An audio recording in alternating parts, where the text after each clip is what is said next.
Hello friends, welcome to my channel UP PCS with Chauhan. तो guys, मेरा नाम है कीरा चौहान और हम लोग कर रहे हैं घटना चक्र 2021 की सीरीज़। तो दोस्तों, इसमें हम कर रहे हैं आधुनिक भारत का इतिहास और जिसमें हम कर रहे हैं चैप्टर नंबर 8 जो कि है आधुनिक भारत में शिक्षा का विकास।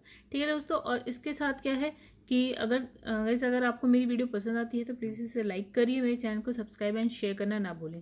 तो दोस्तों, इसी तरह हम जो है अपनी ये जो सीरीज़ है वो कंप्लीट करेंगे, चैप्टर वाइज सारा हम कंप्लीट करेंगे और इसके साथ हम देखते हैं आगे कौन सी इसके अलावा किस बुक को और स्टार्ट करते हैं। चलिए दोस्तों, टाइम वेस्ट किए बिना स्टार्ट करते हैं हम लोग। ठीक है, चैप्टर को। चलिए, यहाँ लिखा है आधुनिक भारत में शिक्षा का विकास। तो यहाँ लिखा है गाइस, देखिए इसमें क्या है कि जब ईस्ट इंडिया कंपनी आती है उस तब से लेकर जब भारत हमारा स्वतंत्र होता है यानी कि 1947 तक में अगर शिक्षा के बारे में जहाँ जहाँ बात की गई है गाइस, इसमें सब कुछ है वहाँ का। ठीक है, अंग्रेजों ने क्या किया है भारत के लिए शिक्षा के लिए, भारत में शिक्षा के लिए, और उसके बाद क्या है जो भी इंडियंस हैं यानी कि भारतीय हैं उन्होंने क्या किया। तो सबके बारे में हम एक एक करके पढ़ेंगे बीच बीच में से। या हालांकि ये कोई एक सीरीज से नहीं है, हाँ शिक्षा के बारे में है, कभी कहीं का आ जाएगा कभी कहीं का आ जाएगा, बट हाँ नोट्स अगर आप बनाएंगे तो थोड़ा सा ईजी हो जाएगा इसके लिए। चलिए दोस्तों, फिर स्टार्ट करते हैं हम लोग। देखिए यहाँ क्या लिखा है 1781। तो 1781 में क्या होता है कि जो वॉरेन हेस्टिंग है उन्होंने क्या करा, कलकत्ता में एक मदरसे की स्थापना करी। और इसके प्रथम जो प्रमुख थे यानी कि नामिस जो नाजिम थे वो थे मौलवी मुइज उद्दीन। ठीक है, तो अभी हमने क्या करा, वॉरेन हेस्टिंग ने क्या करा, कलकत्ता में एक मदरसे की स्थापना करी। अब हम पहला ही अभी चल रहा है हमारा। ठीक है, तो इसमें क्या है, इस मदरसे में क्या होता है कि जो फारसी, अरबी, मुस्लिम कानून पढ़ाया जाता था। यानी कि कौन कौन सा, फारसी, अरबी और मुस्लिम कानून पढ़ाया जाता था। और जो इसमें स्नातक थे ब्रिटिश राज में द्विभाषी के रूप में सहायता करते थे। ठीक है, आगे बढ़ते हैं। फिर यहाँ पे लिखा है कि देखिए सबसे पहला हमने जो पढ़ा वो 1781 का पढ़ा, उसके बाद आता है 1791। तो 1791 में क्या होता है, बनारस में ब्रिटिश रेजिमेंट यानी कि जॉनथन डंकन के प्रयत्नों के फलस्वरूप क्या होता है, बनारस में एक संस्कृत कॉलेज की स्थापना या कॉलेज खोला जाता है। कहाँ पे गए, बनारस में। कौन सा कॉलेज, संस्कृत कॉलेज। कौन, किसकी हेल्प से, तो जॉनथन डंकन। ठीक है, ब्रिटिश रेजिडेंट जॉनथन डंकन के प्रयत्नों से बनारस में संस्कृत कॉलेज। ठीक है, इसका उद्देश्य क्या है, इसका उद्देश्य कि हिंदुओं के धर्म, साहित्य, कानून का अध्ययन करना। ठीक है, ये सारा इसका जो है उद्देश्य था। अब आगे बढ़ते हैं। फिर लिखा पेरिस की रॉयल एशियाटिक सोसाइटी, मतलब पेरिस में है रॉयल एशियाटिक सोसाइटी की सदस्यता किसको प्रदान की गई, माइकल मधुसूदन दत्त को। ठीक है, अब आते हैं वॉरेन हेस्टिंग। तो वॉरेन हेस्टिंग के काल में क्या होता है, यहाँ पे चार्ल्स विल्किंस ने भगवत गीता का प्रथम आंग्ल अनुवाद किया, मतलब इंग्लिश में इसका क्या किया, ट्रांसलेशन किया। तो ठीक है, जिसकी जो प्रस्तावना है स्वयं वॉरेन हेस्टिंग ने लिखी थी। तो गाइस हमने देखिए, फिर से हम देखते हैं। आज में लिखा है विल्किंस ने फारसी और बंगाल मुद्रण के लिए ढलाई के अक्षरों का क्या है, आविष्कार किया। ठीक है, तो अभी तक हम कितना देख चुके हैं, एक बार आ जाते हैं क्योंकि सब हौच पौच हो चुका है। तो एक हमने यहाँ पे देखा 1781 में वॉरेन हेस्टिंग कलकत्ता में मदरसा। ठीक है, पहला हो गया। अब हमने हाँ इसमें क्या क्या, फारसी, अरबी और मुस्लिम कानून पढ़ाया जाता था। ठीक है, अब दूसरा जो हमने देखा वो हमने देखा 1791। तो बनारस में जॉनथन डंकन के प्रयत्नों से जो दूसरा हम देख रहे हैं 1791, यानी कि पूरे 10 साल बाद की बात हो रही है। फिर तो जॉनथन डंकन के प्रयासों से क्या होता है, बनारस में एक संस्कृत कॉलेज खोला जाता है। ठीक है, फिर लिखा है तीसरा, यहाँ पे लिखा है पेरिस की रॉयल एशियाटिक सोसाइटी की सदस्यता किसको मिल गई, ये माइकल मधुसूदन दत्त की बात हो गई। ठीक है, फिर आगे बढ़ते हैं गाइस। यहाँ पे फिर लिखा है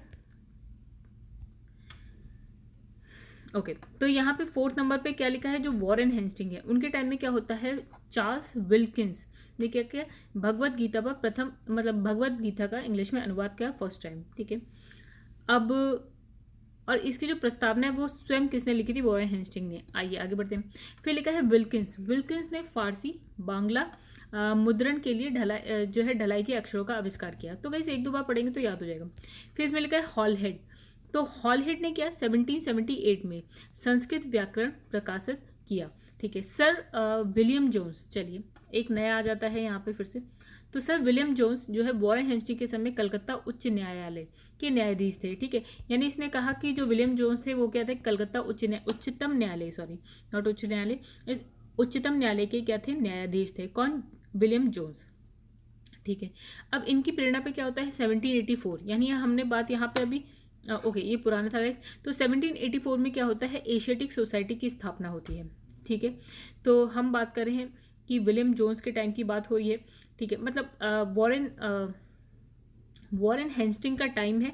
और ये जो है आपके जो विलियम जोन्स हैं वो आपके कलकत्ता उच्चतम न्यायालय के न्यायाधीश थे। और 1784 में क्या होता है एशियाटिक सोसाइटी की स्थापना होती है और ये उसके क्या बनते हैं सभापति। कौन? सर विलियम जोन्स जो कि न्यायाधीश थे, वो इसके बन जाते हैं सभापति। राइट, तो चलिए आगे बढ़ते हैं। फिर इसमें क्या लिखा है, इस सभापति नियुक्त हुए। ठीक है, तो इस संस्था ने एशियाटिक रिसर्चर्स नामक पत्रिका के माध्यम से भारत के अतीत को प्रकाश में लाने का कार्य किया है। ठीक है, तो कौन सी पत्रिका है गाइस? ये है आपकी एशियाटिक रिसर्चर्स। ठीक है, तो इस क्रम में इन्होंने 1789 में कालिदास रचित अभिज्ञान शकुंतलम का क्या किया, अंग्रेजी में अनुवाद किया। ठीक है, ये विलियम जोन्स की बात हो रही है। ठीक है, तो इन्होंने क्या किया, अभिज्ञान जो कालिदास की थी रचना अभिज्ञान शकुंतलम का इंग्लिश में अनुवाद किया और इसके 5 संस्करण प्रकाशित किए। फिर आता है 1854। तो 1854 के पश्चात क्या होता है शिक्षा के क्षेत्र में हुई प्रगति जो है समीक्षा करने के लिए 1882 में क्या होता है, देखिए 1854 के बाद शिक्षा के क्षेत्र में जो भी प्रगति होती है, जो भी चेंजेस होते हैं उसकी समीक्षा करने के लिए क्या होता है 1882 में W हंटर की अध्यक्षता में एक आयोग की नियुक्ति होती है। यानी कि 1882 में हंटर आयोग आता है जो शिक्षा में जो भी प्रगति हुई उसकी समीक्षा करेगा। ठीक है, तो इस आयोग की रिपोर्ट में प्राथमिक शिक्षा के सुधार और विकास पर विशेष जोर दिया गया। मतलब इन्होंने कहा भैया जो प्राथमिक शिक्षा है उसका विकास करिए। ठीक है, उसके सुधार उसके विकास पे जोर दिया। फिर राष्ट्रीय शिक्षा के क्षेत्र में क्या है सर्वप्रथम। ठीक है, तो वैसे हमने एक ये हंटर आयोग का पढ़ लिया, W हंटर की अध्यक्षता में जो आयोग बना। फिर लिखा है राष्ट्रीय शिक्षा के क्षेत्र में क्या होता है 8 नवंबर 1905 को रंगपुर नेशनल कॉलेज की स्थापना हुई। किसकी? राष्ट्रीय शिक्षा के क्षेत्र में। ठीक है, आगे बढ़ते हैं। फिर लिखा है कि 16 नवंबर 1905 को कलकत्ता में एक सम्मेलन का आयोजन किया गया और इस सम्मेलन में क्या है राष्ट्रीय साहित्य वैज्ञानिक तकनीकी शिक्षा देने के लिए राष्ट्रीय शिक्षा परिषद यानी कि नेशनल काउंसिल ऑफ एजुकेशन की स्थापना हुई। तो कैसे कब होती है स्थापना? ये स्थापना होती है 1905 में। किसकी स्थापना होती है? नेशनल काउंसिल ऑफ एजुकेशन की स्थापना होती है। ठीक है, तो 1906 को क्या होता है 1906 में राष्ट्रीय शिक्षा परिषद यानी कि ये नेशनल काउंसिल ऑफ एजुकेशन की स्थापना की गई। ठीक है, तो यहाँ पे स्थापना देखिए जो ऊपर है वो क्या किया गया इसकी फैसला किया गया और 1906 में यानी कि 15 अगस्त 1906 को क्या होता है इसकी स्थापना हो जाती है। अब क्या होता है जो चार्टर हमने पढ़े, ठीक है, या पॉलिटी में पढ़ेंगे चार्टर्स, तो क्या होता है 1813 का जो चार्टर अधिनियम होता है उसमें क्या कहा गया कि प्रतिवर्ष जो शिक्षा है उस पर 1 लाख रुपए खर्च किया जाएगा। ये बहुत ही इंपॉर्टेंट चार्टर है, 1813 में ऐसा कहा गया। ठीक है, फिर आता है आपका सैंडलर आयोग। ठीक है, शिक्षा से संबंधित था। ठीक है, यहाँ पे नया आ गया एक सैंडलर आयोग जो कि शिक्षा से संबंधित था। इसमें लिखा है 1917 में सरकार ने कलकत्ता विश्वविद्यालय की संभावनाओं के अध्ययन और रिपोर्ट के लिए एक आयोग की नियुक्ति करी। ठीक है, डॉक्टर M.E. सैंडलर जो लीड्स विश्वविद्यालय के उप कुलपति थे, इनकी अध्यक्ष जो है इसका अध्यक्ष नियुक्त किया गया। मतलब कि जो सैंडलर आयोग है उसका जो अध्यक्ष था वो कौन थे? M.E. सैंडलर। ठीक है, अब ये क्या करेंगे? ये करेंगे कलकत्ता विश्वविद्यालयों की संभावनाओं के अध्ययन और उनकी उस पर जो है रिपोर्ट देंगे। ठीक है, अब इसमें लिखा है इस आयोग के सदस्य क्या थे? 2 भारतीय। कौन? डॉक्टर आशुतोष मुखर्जी और दूसरे थे जियाउद्दीन अहमद। डॉक्टर आशुतोष मुखर्जी और दूसरे हैं डॉक्टर जियाउद्दीन अहमद। ठीक है, तो इस आयोग को क्या है कलकत्ता विश्वविद्यालय की शिक्षा पर अपनी रिपोर्ट देने को कहा गया। मतलब ये किसकी समीक्षा करेंगे? कलकत्ता विश्वविद्यालय में जो शिक्षा है चल रही है उस पे रिपोर्ट देंगे। ठीक है, तो इस आयोग का ये विचार था कि यदि विश्वविद्यालय शिक्षा का सुधार करना है, मतलब सैंडलर आयोग क्या कहता है? कहता है अगर आपको विश्वविद्यालय शिक्षा में सुधार करना है तो माध्यमिक शिक्षा का सुधार आवश्यक है। ठीक है, फिर ये कहते हैं कि भारतीय शिक्षा पद्धति में भाषा संबंधी विवाद पर अपना विवरण देने के लिए विलियम बेंटिंग ने अपनी, देखिए अब यहाँ पे खत्म हो गया आपका जो सैंडलर आयोग था। अब हम यहाँ से जो बात करेंगे वो हम ये कहेंगे कि यार भारत में जो शिक्षा दी जा रही है उसकी भाषा क्या होनी चाहिए? क्या वो भारतीय होनी चाहिए या फिर क्या होती है, जो है इंग्लिश होनी चाहिए। ठीक है, तो यहाँ पे अब आएगा। तो इसमें लिखा है भारतीय शिक्षा पद्धति में भाषा संबंधी विवाद पर जो है विवरण देने के लिए विलियम बेंटिक, तो क्या नाम इंपॉर्टेंट हो जाएगा, एक तो ये विलियम बेंटिक ने अपनी काउंसिल के विधि सदस्य, क्या दूसरा नाम इंपॉर्टेंट हो जाएगा, लॉर्ड मैकाले, ठीक है, को लोक शिक्षा समिति का प्रमुख नियुक्त किया। किसका गाइस, देखिए किसने किसको किया, विलियम बेंटिक ने किसको, मैकाले को लोक शिक्षा समिति का प्रमुख नियुक्त किया। ठीक है, मैकाले ने भारत में शिक्षा हेतु इंग्लिश भाषा का समर्थन किया, यानी कि मैकाले कहते हैं यार भारत में अगर आपको शिक्षा देनी है तो प्लीज इंग्लिश का यूज करिए। ठीक है, तो भारत के औपनिवेशिक काल में अधोमुखी निस्यंदन सिद्धांत यानी कि the theory of downward filtration, ठीक है, शिक्षा के क्षेत्र में संबंधित था। ठीक है, यानी कि जो शिक्षा है वो इसका क्या अर्थ था, इसका ये अर्थ था कि जो शिक्षा है वो जो समाज का उच्च वर्ग है उसको आप दीजिए, और उससे क्या है शिक्षा जो है छन छन के क्या है नीचे तक पहुंचेगी। ठीक है, सामान्य जन तक पहुंचेगी। ठीक है, तो ये कौन कहता है गाइस, ये मैकाले कहते हैं। क्या नाम है इसका, अधोमुखी निस्यंदन सिद्धांत, और इंग्लिश में इसका नाम है the theory of downward filtration. ठीक है, तो दो नाम हमने यहाँ पे देखे थे, एक विलियम बेंटिक, ठीक है, इन्होंने नियुक्त किया किसको, लॉर्ड मैकाले को, कहाँ पे, लोक शिक्षा समिति का प्रमुख नियुक्त किया। ठीक है, और इन्होंने ये सिद्धांत दिया, अधोमुखी निस्यंदन सिद्धांत। फिर लिखा है भारत में आधुनिक शिक्षा प्रणाली की जो नींव है, यानी कि आधुनिक शिक्षा प्रणाली के लिए 1835 के मैकाले के स्मरण जो पत्र है उससे पढ़ी। ठीक है, 1835 मैकाले का स्मरण पत्र। तो मैकाले ने भारतीय रीति रिवाजों के लिए अपना तिरस्कार इन शब्दों में मतलब जो मैकाले हैं उन्होंने भारतीय रीति रिवाजों के लिए अपना जो तिरस्कार है किन शब्दों में व्यक्त किया। उन्होंने क्या कहा, उन्होंने कहा कि यूरोप की एक अच्छे पुस्तकालय यानी कि लाइब्रेरी की एक अलमारी का एक कक्ष यानी कि एक पार्ट, एक यूरोप में लाइब्रेरी है, कोई अच्छी कोई लाइब्रेरी हो, उसकी जो अलमीरा है, अलमारी है, उसका एक पार्ट भारत और अरब के समस्त जो साहित्य है उससे क्या है अधिक मूल्यवान है। मतलब उन्होंने तारीफ करी यूरोपीय शिक्षा, मतलब जो भी उनके जो साहित्य है उसकी। उन्होंने कहा सिर्फ और सिर्फ एक पार्ट जो है भारत और अरब के समस्त साहित्य है उनसे अधिक मूल्यवान है।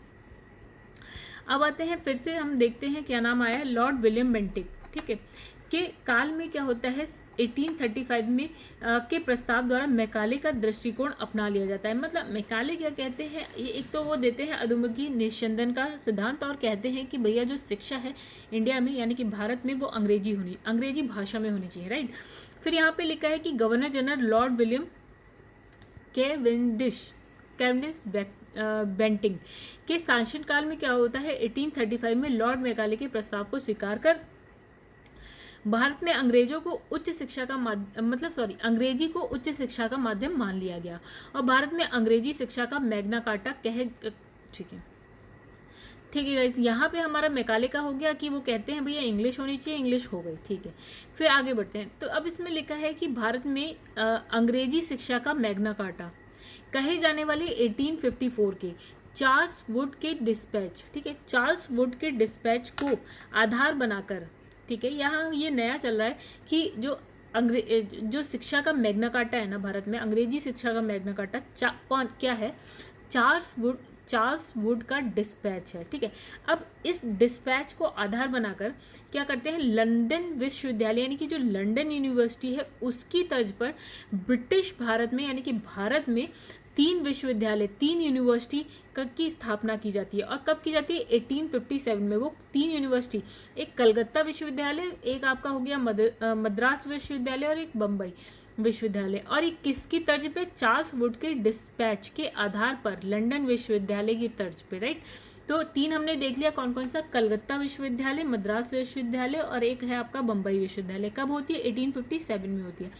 अब आते हैं इसके अलावा नया कुछ, तो यहाँ आता है लिखा है नाम D.K. कर्वे। ये नाम भी बहुत इंपॉर्टेंट है दोस्तों, यहाँ पे भी आएगा और कहीं भी आ सकता है, आएगा इनफैक्ट। ठीक है, तो यहाँ लिखा है D.K. कर्वे के प्रयत्नों से बम्बई में, अब देखते हैं क्या हुआ बम्बई में।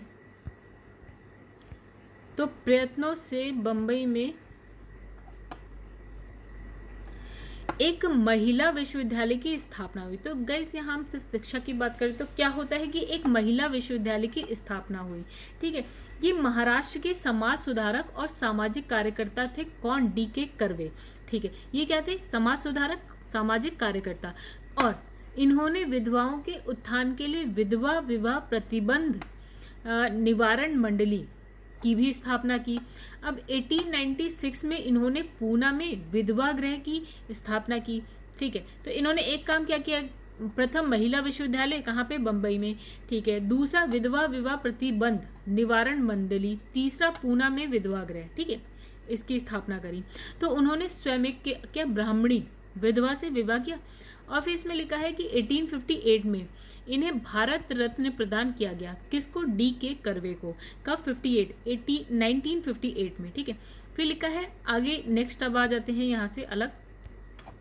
तो यहाँ लिखा है डेक्कन एजुकेशन सोसाइटी की जो स्थापना है न्यू इंग्लिश स्कूल के प्रारंभ के साथ जो है पुणे में की गई। ठीक है, किसका प्रारंभ हो रहा है, न्यू इंग्लिश स्कूल, और उसी के साथ किसकी स्थापना होती है, डेक्कन एजुकेशन सोसाइटी की। ठीक है, कहाँ पे होती है स्थापना, पुणे में।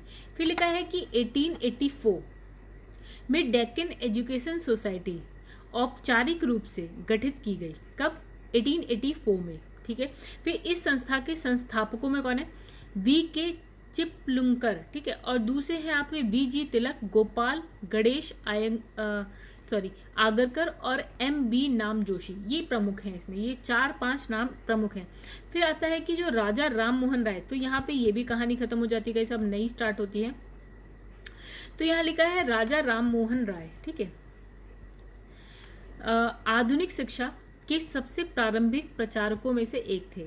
ठीक है, तो गाइस आधुनिक शिक्षा और जो आपकी पुरानी पारंपरिक शिक्षा है, दोनों में काफ़ी अंतर। देखिए, आधुनिक शिक्षा में हम पाश्चात्य शिक्षा को भी लेते हैं, यानी कि आपको अपनी जो पारंपरिक शिक्षा है उसका तो ज्ञान है ही या होना ही चाहिए। ठीक है, लेकिन उसके साथ साथ जो पाश्चात्य शिक्षा है, यानी कि जो आपकी आधुनिक शिक्षा है, आपकी जो है आपकी पश्चिमी शिक्षा होती है ना, जो आपकी यूरोप में पढ़ी जा रहा है, मतलब शिक्षा ग्रहण की जा रही है, यूरोप की हो गई आपकी, चाहे आपकी अमेरिका की हो गई, यहाँ की हो गई, तो वो आधुनिक थी उस समय।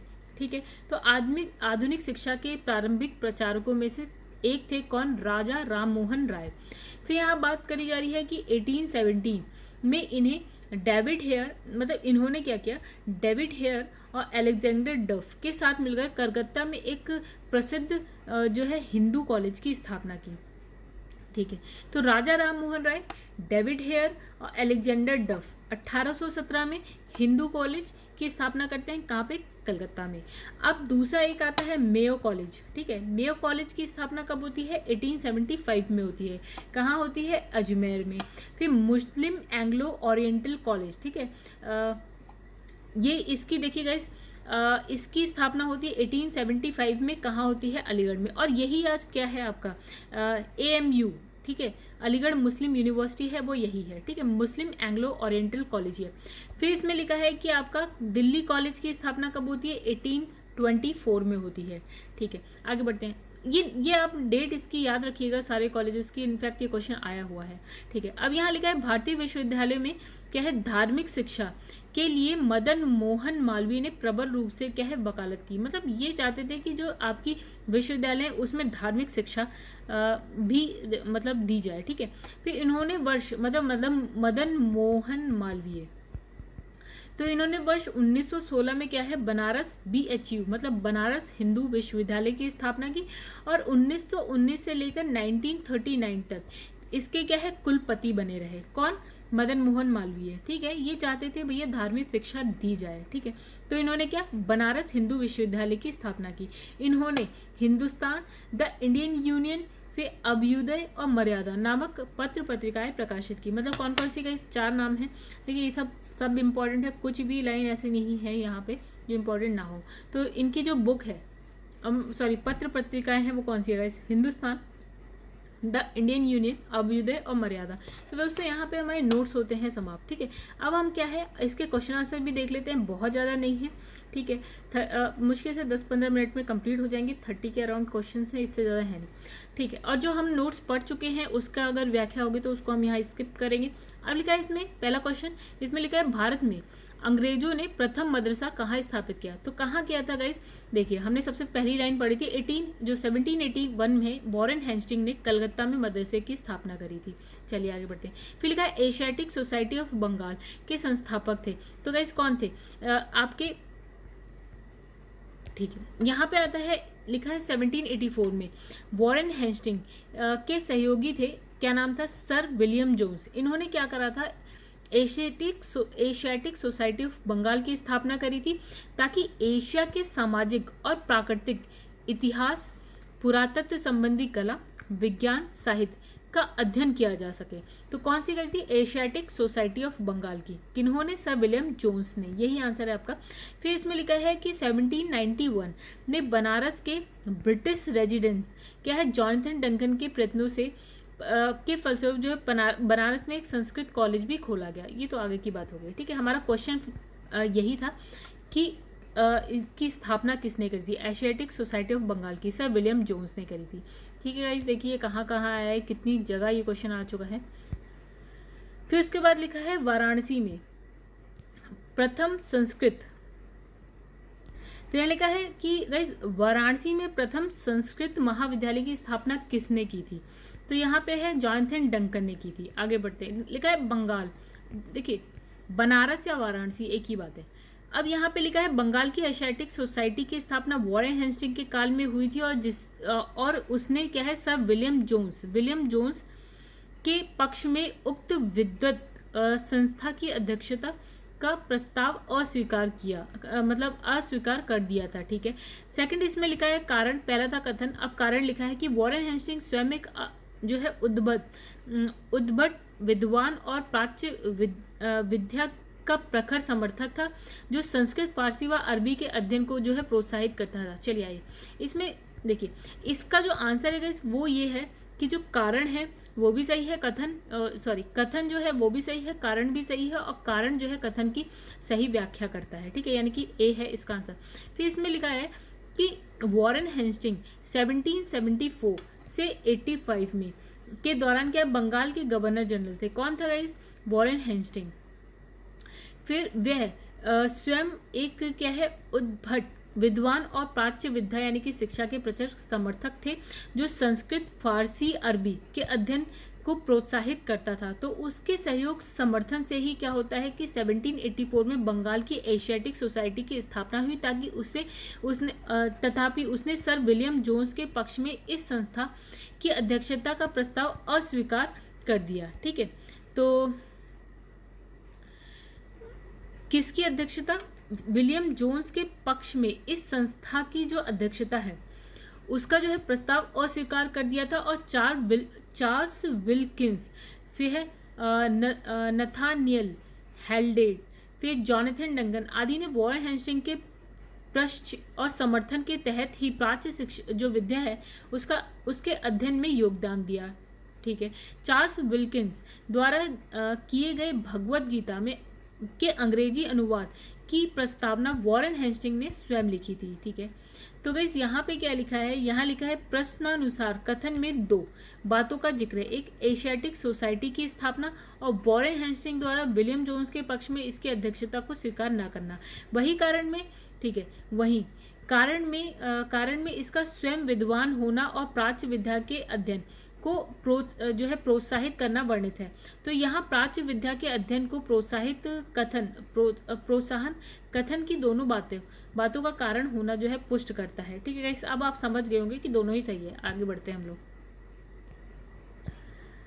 तो यहाँ पे जो नेक्स्ट है क्वेश्चन वो क्या आता है गाइस? यहाँ पे लिखा है कि निम्नलिखित में से किसे पेरिस की रॉयल एशियाटिक सोसाइटी की सदस्यता प्रदान की गई? तो उसका आंसर था माइकल मधुसूदन दत्त को। ठीक है, तो यहाँ लिखा है पेरिस की जो रॉयल एशियाटिक सोसाइटी की स्थापना माइकल मधुसूदन दत्त को प्रदान की गई। फिर इसमें लिखा है द एशियन सोसाइटी की स्थापना 1822 में और 1829 में शाही शासन का इसकी स्थापना की पुष्टि कर दी गई, शाही शासन द्वारा। ठीक है गाइस, अब यहाँ लिखा है निम्नलिखित अंग्रेजों में से कौन था जिसने सर्वप्रथम भगवत गीता का अंग्रेजी में अनुवाद किया था? तो अभी हमने पढ़ा चार्ल्स विल्किंस ने। ठीक है, तो इसमें और इसमें लिखा है कि जो इसकी प्रस्तावना है स्वयं किसने लिखी थी? वॉरेन हेस्टिंग, उस टाइम के गवर्नर जनरल। ठीक है, तो यहाँ पे लिखा है निम्नलिखित में से किसने कालिदास की प्रसिद्ध प्रसिद्ध रचना है अभिज्ञान शकुंतलम का पहली बार जो है अंग्रेजी में अनुवाद किया था? तो वो किया था सर विलियम जोन्स ने किया था। यहाँ लिखा है सर विलियम जोन्स ने वॉरेन हेस्टिंग के समय कलकत्ता उच्चतम न्यायालय के न्यायाधीश नियुक्त हुए थे। कौन थे उस वक्त? सर विलियम जोन्स क्या थे? न्यायाधीश थे कलकत्ता उच्चतम न्यायालय के। ठीक है, किसके टाइम में? वॉरेन हेस्टिंग के टाइम में। अब इनकी प्रेरणा पर क्या होता है? 1784 में एशियाटिक सोसाइटी की स्थापना, और ये स्वयं इसके क्या है? सभापति नियुक्त थे। और इस संस्था ने एशियाटिक रिसर्चर्स नामक पत्रिका के माध्यम से भारत के अतीत को प्रकाश में लाने का कार्य किया। अब इन्हें 1789 में कालिदास रचित जो अभिज्ञान शकुंतलम है उसका अंग्रेजी में अनुवाद किया, और उसके कितने संस्करण आए गए? 5। यहाँ लिखा है स्वतंत्रता पूर्व अवधि में ब्रिटिश सरकार द्वारा भारत में आधुनिक शिक्षा के प्रचार का मुख्य उद्देश्य था। तो क्या था? इसमें लिखा है छोटे जो प्रशासनिक पद है उस पदों पर नियुक्ति हेतु शिक्षित भारतीय की आवश्यकता। देखिए गाइस क्या होता था कि जो अब ब्रिटिशर्स थे वो तो भारत में थे ही, तो उनके जो बहुत सारे ऐसे पद होते थे, ऐसी पोस्ट होती थी छोटी छोटी, जिसमें ये अब इतना खर्चा नहीं कर सकते थे कि इंग्लैंड से वो एम्प्लॉयज़ बुलाएं और यहाँ जो है अच्छी खासी ज़्यादा सैलरी पे रखें। तो ये क्या करते थे? तो इनका ये सोचना था कि अगर वो भारतीयों को ही थोड़ा बहुत इंग्लिश में शिक्षा दे दें, अंग्रेजी में दे दें, तो ये इनके जो छोटी छोटी पोस्ट होंगे तो इंडियंस जो है उन छोटी छोटी पोस्ट पे क्या है कम पैसों पर काम कर लेंगे। ये इनका उद्देश्य था। इस वजह से भारतीयों को जो है अपनी भाषा में यानी कि अंग्रेजी भाषा में शिक्षा दे रहे थे। ठीक है, लिखा है ब्रिटिश राज द्वारा भारत में अंग्रेजी शिक्षा का जो है प्रसार करवाने के पीछे मुख्य कारण था प्रशासन का जो खर्च है उसको कम करने की चिंता, जिसके लिए सरकारी शिक्षित भारतीयों की संख्या, ठीक है, सरकार जो है शिक्षित भारतीयों की संख्या बढ़ाना चाहती थी, जिससे प्रशासन और ब्रिटिश व्यावसायिक प्रतिष्ठानों की छोटे कर्मचारियों की और बढ़ी हुई जरूरतों को पूरा किया जा सके। फिर लिखा है ब्रिटिश सरकार के किस अधिनियम ने सबसे पहली बार भारत में शिक्षा के लिए 1 लाख रुपए दिए थे? तो गाइस कौन सा आता है? जो आपका आता है चार्टर्ड अधिनियम 1813 में ये हुआ था कि हर साल जो है भारत में जो शिक्षा है उसके लिए 1 लाख रुपए खर्च किया जाएगा। ठीक है, आगे बढ़ते हैं। लिखा है वुड डिस्पैच। वुड डिस्पैच के बारे में निम्नलिखित में से कौन सा कथन सत्य है?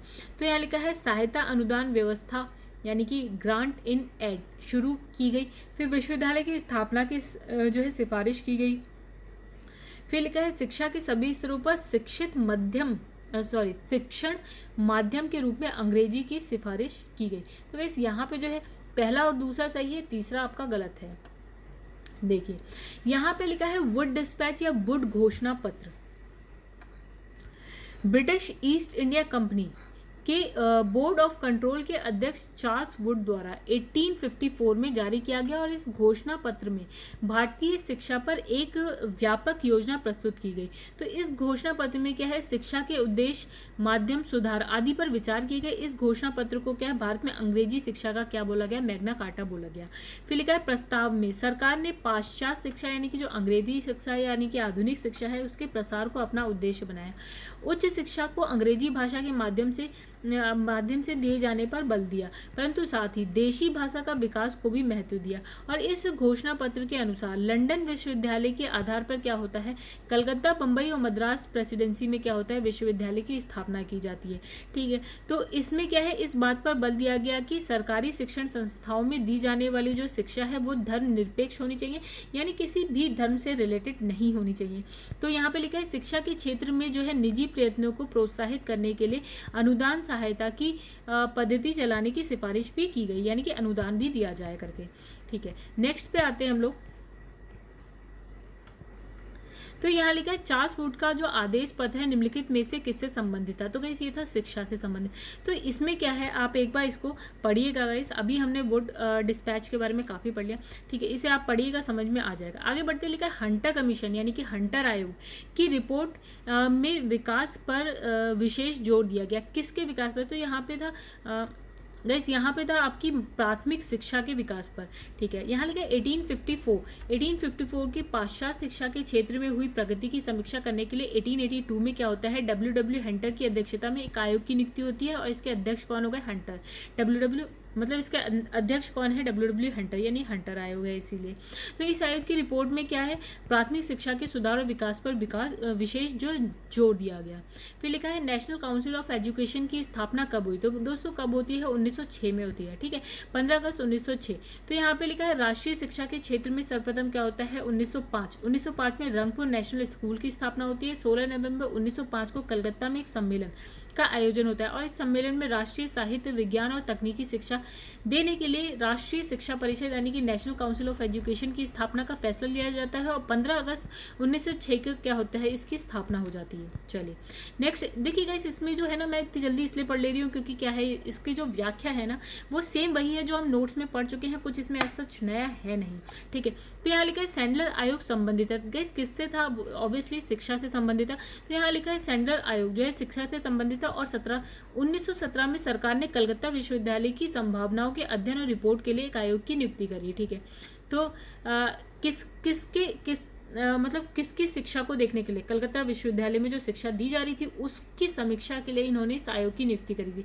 तो यहाँ लिखा है डॉक्टर एमी सैंडलर जो लीड्स विश्वविद्यालय के उप कुलपति थे, उनके अध्यक्ष, मतलब उनको क्या है अध्यक्ष नियुक्त किया गया। और इस आयोग का यह विचार था कि यदि विश्वविद्यालय शिक्षा का सुधार करना है, इन्होंने कहा अगर यूनिवर्सिटी में जो शिक्षा दी जा रही है उसका अगर आपको सुधार करना है तो जो माध्यमिक शिक्षा है आप पहले उसका सुधार कीजिए। यानी कि किसका सुधार पहले करें, माध्यमिक शिक्षा का। किसका है गाइस, ये सैंडलर आयोग का है। और हंटर आयोग में गाइस क्या कहा गया, किस पे बल दिया गया, प्राथमिक शिक्षा पे। इसमें किस पे कहा गया, इसने कहा माध्यमिक शिक्षा पे आप सुधार करिए। तो इसमें वर्ष क्या होता है, 1904 में विश्वविद्यालय अधिनियम की कड़ी निंदा की गई और यह भी बताया गया कि इससे कॉलेज और विश्वविद्यालय शिक्षा ठीक समन्वय नहीं हो पा रहा है। मतलब कॉलेज की जो शिक्षा है और विश्वविद्यालय की जो शिक्षा है उसका क्या है, ठीक समन्वय नहीं हो पा रहा है।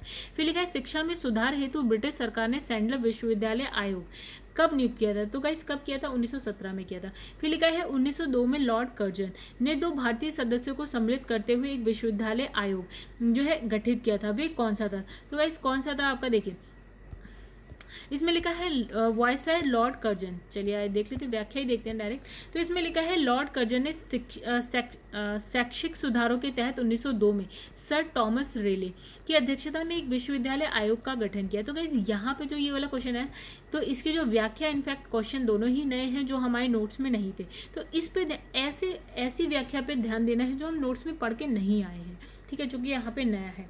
तो यहाँ पे लिखा है कि वायसराय लॉर्ड कर्जन ने शैक्षणिक जो है सुधार के तहत 1902 में सर टॉमस रेले की अध्यक्षता में एक विश्वविद्यालय आयोग का गठन किया और इस आयोग के सदस्यों में 2 भारतीय सदस्य यानी कि सैयद हुसैन बिलग्रामी और न्यायमूर्ति क्या है गुरुदास बनर्जी को नियुक्त किया गया, ठीक है। इस आयोग द्वारा दिए गए सुझावों के आधार पर विश्वविद्यालय अधिनियम 1904 पारित किया गया। अब लिखा है लॉर्ड मैकाले संबंधित है। गाइस किससे थे, वो क्या चाहते थे, देखिए उन्होंने कहा था कि जो शिक्षा का माध्यम होना चाहिए वो अंग्रेजी होना चाहिए, ठीक है। आगे बढ़ते हैं यहाँ पे हम। तो यह लिखा है भारतीय शिक्षा पद्धति में भाषा संबंधी विवाद पर अपना विवरण देने के लिए विलियम बेंटिंक ने अपनी काउंसिल के जो विधि सदस्य थे जिनका नाम था लॉर्ड मैकाले, उनको लोक शिक्षा समिति का प्रमुख नियुक्त किया और मैकाले ने भारत में शिक्षा हेतु जो है अंग्रेजी भाषा का समर्थन किया, ठीक है। अब लिखा है भारत में औपनिवेशिक काम में अधोमुखी निस्संदेह सिद्धांत किस क्षेत्र से संबंधित है, तो गाइस अभी हमने पढ़ा शिक्षा से संबंधित है और ये क्या है, इसको इंग्लिश में बोलते हैं the theory of downward filtration. तो इसमें क्या होता है कि इसका अर्थ क्या है गाइस, इसका अर्थ है कि शिक्षा जो है समाज के उच्च वर्ग को दीजिए और वो छन छन के क्या है सामान्य जन तक पहुंचे। मतलब जैसी शिक्षा होनी चाहिए, मतलब अगर आप 100% देते हैं तो जो सामान्य जन है उन पर 100% तो ना ही पहुंचे, कुछ छन छन के जरा सा पहुंच जाए, ठीक है। मैकाले का कहना था कि सीमित साधनों से समस्त जनता को शिक्षित करना क्या है असंभव है। फिर लिखा है भारत की शैक्षणिक नीति में फिल्ट्रेशन थ्योरी के प्रतिपादक कौन थे, अभी हमने पढ़ा मैकाले। तो भारत में आधुनिक शिक्षा प्रणाली की नींव किसने रखी थी, तो गाइस किसने रखी थी, 1835 के मैकाले का स्मरण पत्र। भारत में आधुनिक शिक्षा प्रणाली की नींव जो है 1835 का जो मैकाले का स्मरण पत्र है उससे पड़ी है। और मैकाले ने भारतीय रीति रिवाजों के लिए अपना जो है तिरस्कार इन शब्दों में कहा। उन्होंने क्या बोला, इन्होंने कहा कि भैया जो यूरोप में एक लाइब्रेरी का एक पार्ट भी अगर हम ले लेते हैं तो उसमें जितनी भी बुक्स है वो आपकी अरब और भारतीय साहित्य से बहुत ही ज़्यादा बेटर है, यानी कि अधिक मूल्यांकन है। तो इसमें लिखा है कि लॉर्ड जो आपके ये हैं विलियम बेंटिंग के काल में क्या होता है 1835 में के प्रस्ताव द्वारा मैकाले का जो दृष्टिकोण अपना लिया गया। मतलब इन्होंने क्या कहा था, भाई जो शिक्षा होनी है वो इंग्लिश लैंग्वेज में होनी चाहिए। अब इसमें लिखा है कि भारत में अंग्रेजी शिक्षा की नींव पड़ी, ठीक है। 1813 का चार्टर एक्ट, गाइस इसमें क्या आया था, इनने कहा था कि हर साल जो है भारत में शिक्षा पर 1 लाख रुपए खर्च किया जाए। फिर लिखा है जनरल कमिटी ऑफ पब्लिक क्या लिखा है इंस्ट्रक्शन 1823। तो गाइस चलिए आगे बढ़ते हैं और देखते हैं हम। हाँ, इसमें लिखा है प्राच्यविद आंग्लिक विवाद। तो गाइस तो इसमें लिखा है कि इसमें सही उत्तर आपको बताना है। तो इसमें ये है कि जो शिक्षा से रिलेटेड थे वो इनफैक्ट ये तीनों ही ऑप्शन थे। देखिए आइए पढ़ते हैं एक बार। तो इसमें लिखा है ईस्ट इंडिया कंपनी ने ओरिएंटल शिक्षा की प्रचलित प्रणाली को हतोत्साहित किया तथा पश्चिमी शिक्षा अंग्रेजी भाषा को बढ़ावा दिया। किसने? ईस्ट इंडिया कंपनी ने। फिर 1813 का चार्टर अधिनियम भारत में शिक्षा के प्रसार के लिए प्रतिवर्ष 1 लाख रुपए खर्च करने का जो है प्रावधान को अपनाया। 1823 में general committee of public instruction का गठन किया गया, जिसकी जिम्मेदारी शिक्षा के लिए 1 लाख रुपए देने की थी। समिति में 10 यूरोपीय सदस्य शामिल थे, जिसके बाद governor general lord William Bentinck, ठीक है, विलियम बेंटिक के शासनकाल में क्या होता है 1835 को लॉर्ड मैकाले के प्रस्ताव को स्वीकार कर भारत में अंग्रेजी को उच्च शिक्षा का माध्यम मान लिया जाता है और भारत में क्या होता है आंग्ल शिक्षा के समर्थकों का नेतृत्व मुनरो और एल्फिंस्टन, जबकि H.T. प्रिंसिप प्राच्य शिक्षा के समर्थकों के नेतृत्व करता थे। मतलब कुछ का कहना था भैया इंग्लिश होनी चाहिए, ठीक है, आंग्ल लैंग्वेज होनी चाहिए, इंग्लिश होनी चाहिए, और कुछ कहते थे प्राच्य यानी कि जो पश्चिमी है। तो पश्चिमी का समर्थन कौन कर रहा था? S.C. प्रिंसिप कर रहे थे पश्चिमी का, सॉरी जो हमारे है प्राच्य यानी कि जो हमारे लाइक पारंपरिक शिक्षा है उसके समर्थक थे। और जो मैकाले तो आए ही थे, इंग्लिश के लिए आ गए थे, ठीक है। और एल्फिंटस ये भी थे, मुनरो ये भी थे, इंग्लिश के लिए थे, ठीक है। अब आगे बढ़ते हैं। यहाँ पे लिखा है कि किसके शासनकाल में भारत में अंग्रेजी शिक्षा आरंभ की गई। तो गाइस बहुत ही सिंपल है, लॉर्ड विलियम बेंटिक। तो governor general lord William Cavendish Bentinck, क्या टाइम पीरियड था इनका? 1828 से लेकर 35 के शासनकाल में क्या होता है 7 मार्च का। इतनी बार ये आ गया है कि आपको याद हो गया होगा कि 7 मार्च 1835 को लॉर्ड मैकाले के प्रस्ताव को स्वीकार कर भारत में अंग्रेजी को उच्च शिक्षा का माध्यम मान लिया गया, या ठीक है। और भारत में आंग्ल शिक्षा के समर्थकों का नेतृत्व किसने किया है? मतलब जो इंग्लिश के समर्थक थे वो थे मुनरो और जो है एल्फिंस्टन थे, ठीक है। लेकिन अगर हम बात करें प्राच्य की यानी कि जो पारंपरिक भाषा थी भारत की, उसके समर्थक थे H.T. प्रिंसिप थे। आगे बढ़ते हैं। भारत में जो है प्रथम 3 विश्वविद्यालय यानी कि कलकत्ता, मद्रास और बम्बई की स्थापना किस वर्ष होती है? तो कैसे 1857 में होती है, ठीक है। और किसकी तर्ज पे होती है? देखिए जो आपका अंग्रेजी शिक्षा का मैग्ना कार्टा होता है, उस अंग्रेजी शिक्षा का मैग्ना कार्टा होता है लंदन विश्वविद्यालय की तर्ज पर होती है, ठीक है। अंग्रेजी शिक्षा की मैग्ना कार्टा के आधार पर जो है आपके लंदन विश्वविद्यालय की तर्ज पर 3 विश्वविद्यालय खोले जाते हैं भारत में, कलकत्ता विश्वविद्यालय, मद्रास और बम्बई विश्वविद्यालय 1857 में। चलिए आगे बढ़ते हैं हम लोग। तो यह लिखा है किसके सतत प्रयत्नों से बम्बई में एक महिला विश्वविद्यालय की जो है स्थापना होती है? हमने पढ़ा था D.K. कर्वे, ठीक है। तो गाइस यहाँ पे कुछ ऐसा नया नहीं है, हमने वही सारी चीज़ें पढ़ी है जो नोट्स में है, तो इसको आप खुद से एक बार पढ़ लीजिएगा, ठीक है। कुछ इसमें नया नहीं है। इसमें लिखा है डेक्कन एजुकेशन सोसाइटी की स्थापना से कौन संबंधित है? तो गाइस कौन संबंधित है? तो यहाँ है आपके 3-4 नाम थे, आइए देखते हैं कौन कौन से। इसने लिखा है डेक्कन, ये भी गाइस इसमें भी कुछ नया नहीं है, ये भी वही है जो हम नोट्स में पढ़ चुके हैं। एक बार पढ़ते हैं। डेक्कन एजुकेशन सोसाइटी की स्थापना जो है 1880 में जो है न्यू इंग्लिश स्कूल के प्रारंभ के साथ कहाँ पे होती है? पुणे में होती है। और 1884 में क्या होता है डेक्कन एजुकेशन सोसाइटी औपचारिक रूप से गठित की जाती है। कब गठित की जाती है? 1884 में, ठीक है। इस संस्था के संस्थापकों में कौन है? ये एक B.K.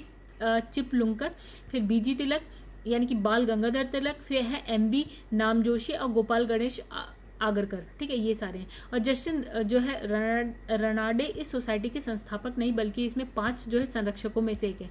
तो इन 5 में से गाइस यहाँ पे क्या क्या नाम लिखा है, एक तो ये नहीं है इनने का, ये संस्थापकों में से एक है, ठीक है, संस्थापक। तो यहाँ दूसरा है फिरोज शाह मेहता, ये भी नहीं है, दयानंद सरस्वती भी नहीं है, बीजी तिलक अभी हमने यहाँ पे देखा था, क्या देखा था हमने, बीजी तिलक।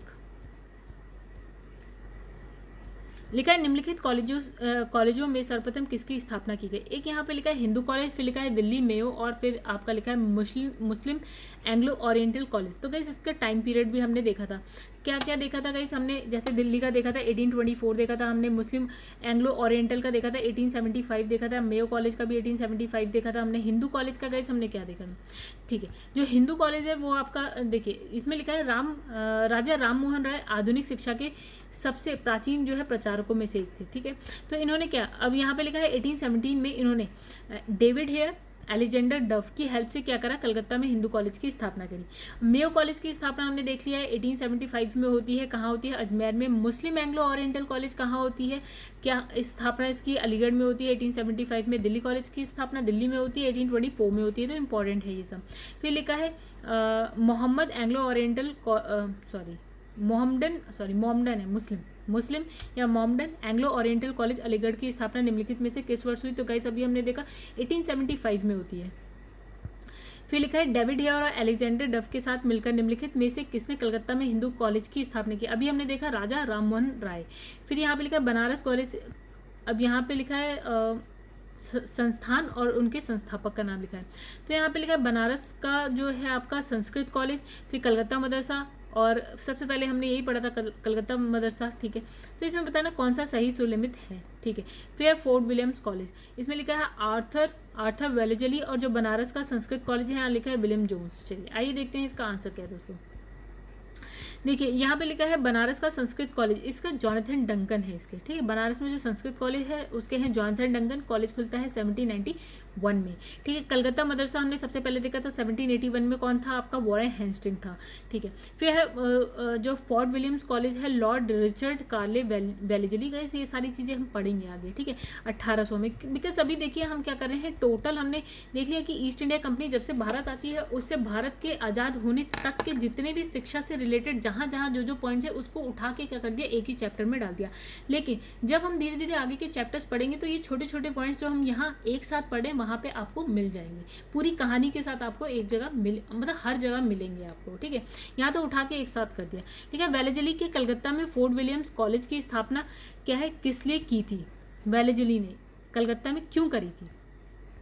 तो गाइस इसका आंसर देखिए है डी, लिखा है वे ब्रिटिश नागरिकों को भारत में प्रशासन हेतु जो है प्रशिक्षित करना चाहता था। इसका मतलब क्या हुआ, वो चाहते थे कि जो भारतीय साहित्य है या भारतीय शिक्षा है, भारतीय परंपरा है, वो ब्रिटिशर्स यानी कि जो अंग्रेज हैं उनको थोड़ा बहुत पता होना चाहिए। अगर उन्हें यहाँ भारत में रहना है, शासन करना है, या व्यापार करना है, या कुछ भी करना है, तो उनको भारत के बारे में ऑलमोस्ट सारी चीज़ें पता होनी चाहिए। तभी इन्होंने क्या किया था, ये जो है कलकत्ता में फोर्ट विलियम्स कॉलेज की स्थापना की थी। और गाइस ये भी है जैसे आपका सिविल सर्विसेज एग्जाम देने के बाद क्या होता था, उसके अब ट्रेनिंग होती थी, तो उसके लिए क्या था, इनफैक्ट यही था ट्रेनिंग के लिए क्या। देखिए कलकत्ता में ईस्ट इंडिया कंपनी के जो तत्कालीन गवर्नर जनरल थे वेलेजली द्वारा 1800 में फोर्ट विलियम्स कॉलेज की स्थापना की गई थी। और इस कॉलेज की स्थापना का मुख्य उद्देश्य क्या था, नागरिकों को यानी कि ब्रिटिश नागरिकों को भारत में प्रशासन हेतु प्रशिक्षित करना। मतलब जैसे उन्होंने एग्जाम दे दिया, राइट, तब अब उसके लिए जो प्रशिक्षण होता था वो कहाँ भेजा जाता था, वापस से इंग्लैंड भेजा जाता था, ठीक है। तो अब इन्होंने कहा भैया हम इतनी दूर क्यों भेजें, हम भारत में एक कॉलेज की स्थापना कर लेते हैं और अपना काम चला लेते हैं।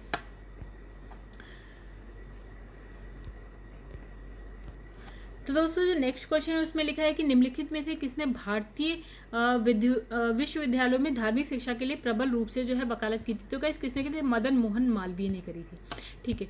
तो इन्होंने करी थी, और मदन मोहन मालवीय अग्रणी राष्ट्रवादी और देशभक्त थे। वे आरंभ में एक स्कूल अध्यापक और बाद में क्या थे, व्यवसाय से वकील थे। आगे बढ़ते हैं, बनारस हिंदू विश्वविद्यालय का शिलान्यास निम्न में से किसने किया था। तो गाइस किसने किया था, मदन मोहन मालवीय, ओके। तो इसका जो आंसर है वो है हार्डिंग, लॉर्ड हार्डिंग। तो बनारस हिंदू विश्वविद्यालय का शिलान्यास 4 फरवरी 1916 को तो गाइस यहाँ कुछ नई व्याख्या है, ठीक है, तो कुछ नया मिलेगा।